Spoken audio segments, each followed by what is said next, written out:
The Harrowfield Hotel was an architectural relic, a towering structure that had stood for over a century in the heart of a bustling city. It was famous for its opulence, history, and to a select few, its secrets. Legend spoke of the 13th floor, a level that no one could find. Though the elevator skipped it, old blueprints hinted at its existence, and rumors swirled about those who had tried to uncover it, none of whom were ever seen again. When investigative journalist Eleanor Wright heard about the vanishing floor, she was intrigued. Her career thrived on uncovering mysteries, and the Harrowfield was her next challenge. With her camera, notebook, and a burning curiosity, Eleanor booked a room on the 12th floor, planning to stay for a week to find the elusive floor. The moment she checked in, she felt the oppressive atmosphere. The staff avoided her questions, their expressions nervous whenever she mentioned the 13th floor.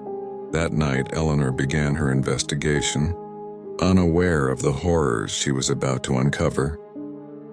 The first night was quiet, almost unnervingly so. As Eleanor reviewed old articles about disappearances linked to the hotel, she heard a faint sound. It was a muffled cry, distant yet distinct, as if someone were trapped behind the walls. Following the noise, she wandered the 12th floor. The hallway stretched unnaturally, dimly lit by flickering wall sconces. At the end of the corridor, she found an old service door. It was locked, but the muffled sound seemed to come from beyond it. Eleanor pressed her ear to the door and whispered, "Hello? Is someone there?" The sound stopped. Silence, then a sudden, loud bang on the door made her stumble back. Heart racing, she hurried back to her room, telling herself it was just her imagination. But deep down, she knew something was wrong with the hotel. The next morning, Eleanor cornered the hotel's janitor, an older man named Victor, who had worked there for decades. At first, he denied knowing anything about the 13th floor, but when she pressed him, his hands trembled. "Leave it alone," he warned. "Some floors are meant to stay hidden. You don't want to find what's up there." Ignoring his advice, Eleanor began inspecting the elevators. She noticed a peculiar detail. The control panel had a faint outline where the 13th floor button once was. She decided to test the theory and pressed the buttons for the 12th and 14th floors at the same time. The elevator shuddered, groaned, and stopped abruptly between floors. A chilling voice crackled through the intercom. "You shouldn't be here." Panicking, Eleanor hit every button on the panel. The elevator jolted and started moving again, but when the doors opened, she wasn't on the 12th or 14th floor. Eleanor stepped into a dimly lit corridor unlike any she'd seen before. The air was heavy and the walls seemed to pulse faintly as if alive. The numbers on the doors were strange, glyphs she couldn't decipher, glowing faintly in the dark. As she walked, she felt an overwhelming sense of being watched.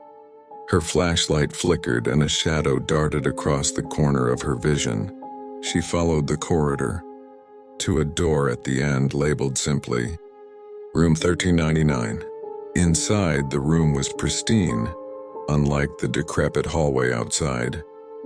A single chair sat in the middle, facing a mirror that stretched from floor to ceiling. But what caught her attention was the journal on the chair. Its pages were filled with frantic scrawls. "It knows when you're looking. Don't look at it for too long." Suddenly, the door slammed shut behind her and the lights flickered. In the mirror, Eleanor saw something standing behind her, a pale, featureless figure with empty black eyes. She spun around, but the room was empty. Back in her room, Eleanor tried to piece together what she'd experienced, but her footage was distorted, and her notes were smeared with ink that hadn't been there before. That night, the scratching started. It came from the walls, then the ceiling. It grew louder, as if something was crawling just out of sight. The lights in her room dimmed, and the shadows in the corners seemed to stretch and move on their own. Desperate, Eleanor grabbed her camera and whispered, "If you're here, show yourself." The room fell silent. Then, in the corner of her viewfinder, she saw it. The same pale figure from the mirror, standing motionless. It didn't move, didn't breathe, but she felt its gaze. When she lowered the camera, it was gone. The next morning, Eleanor confronted Victor again. He broke down and confessed. There was a 13th floor once, but it wasn't meant to exist. The hotel was built over something. They tried to seal it away, but the floor won't stay hidden. People who find it don't come back. Whatever's up there, it's not human. Determined to uncover the truth, Eleanor returned to the service door. This time, she picked the lock. The door creaked open, revealing a staircase spiraling upward into darkness. The higher she climbed, the colder it became.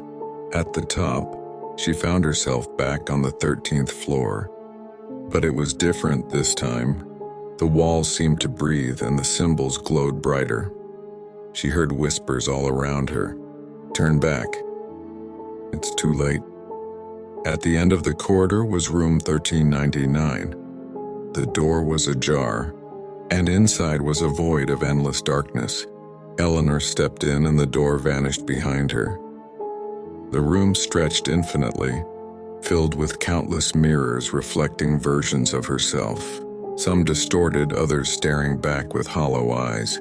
In the center stood the pale figure, waiting. It spoke without moving its mouth. "You wanted to see the 13th floor. Now you'll never leave." The mirrors shattered and the room twisted violently. Eleanor screamed, but the sound was swallowed by the darkness. When the Harrowfield staff checked her room the next day, it was empty. Eleanor's belongings were gone, and no one remembered her checking in. Months later, a guest found a dusty notebook in room 13999. The final entry read, "The 13th floor exists, but don't try to find it. It's already found you."